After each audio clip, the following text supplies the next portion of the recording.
Hi అండి, అందరికీ నమస్కారం. Welcome to my channel. ఈ వీడియోలో ప్రభుత్వ ఉద్యోగ పెన్షనర్లకు డిఏపిఆర్సీపై రాజకీయ దుమారం పూర్తి వివరాలని వీడియోలో తెలుసుకుందాము. వీడియోని ఎక్కడికైనా స్కిప్ చేయకుండా ఎండ్ వరకు వచ్చినట్టు అప్పుడు ఇన్ఫర్మేషన్ పూర్తిగా అర్థమవుతుంది. వీడియో చూస్తున్న ప్రతి ఒక్కరు వీడియోకి లైక్ చేయండి ఫ్రెండ్స్. ఈ వీడియోని తోటి ఉద్యోగ పెన్షన్ మిత్రులతో అయితే షేర్ చేయండి. కొత్తగా మన ఛానల్ చూస్తున్నారు, ఇంకా సబ్స్క్రైబ్ చేసుకున్నట్లయితే వెంటనే మన ఛానల్ అయితే సబ్స్క్రైబ్ చేసుకోండి. సో దీని ద్వారా నేను చేసే లేటెస్ట్ వీడియోస్ అన్ని మీ వరకు రీచ్ అవుతాయి. ఇంకా ఆలస్యం చేయకుండా వివరాల్లోకి అయితే వెళ్ళిపోదాము. ఫ్రెండ్స్, ఇక విషయానికి వచ్చినట్లయితే ఎన్నికల సమయంలో ప్రభుత్వ ఉద్యోగులకు మోసం. బండి సంజయ్ తీవ్ర విమర్శలు. కేంద్ర మంత్రి బండి సంజయ్ కుమార్ గారు తెలంగాణ ప్రభుత్వాన్ని తీవ్రంగా విమర్శించారు.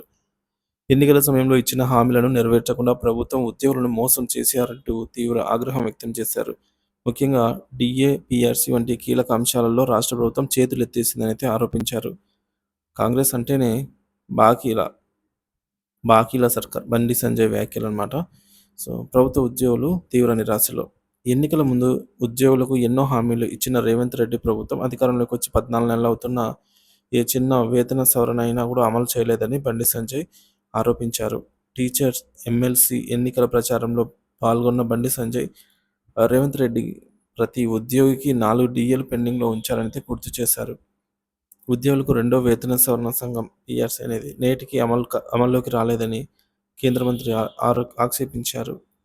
కాంగ్రెస్ ప్రభుత్వ హయాంలో ఉద్యోగుల వేతనాలే కాదు, భృతి, విద్యార్థులకు 5 లక్షల భరోసా కార్డు, 18 ఏళ్లు నిండిన యువతులకు స్కూటీ, 2.5 లక్షల ఉద్యోగ నియామకాలు కూడా నిలిచిపోయాయని తీవ్ర విమర్శలు అయితే చేశారు.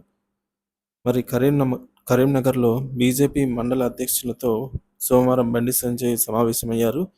ఈ సందర్భంగా టీచర్ ఎమ్మెల్సీ ఎన్నికల ప్రచారాన్ని గెలిపించేందుకు వ్యూహం రచించారు. ప్రభుత్వ ఉద్యోగులను మోసం చేసిన రేవంత్ రెడ్డికి ప్రజలే గుణపాఠం చెప్పాలని అయితే ఆయన అన్నారు. ఇక ప్రభుత్వ ఖజానా ఖాళీ అని చెప్పి డిఏలు ఇవ్వకుండా ఉద్యోగులను మోసం చేశారు. 56,000 ఉద్యోగుల నిరుద్యోగ భృతి బాకీ, కొత్తగా ఇచ్చిన ఉద్యోగ హామీలు ఎక్కడా అని నిలదీశారు.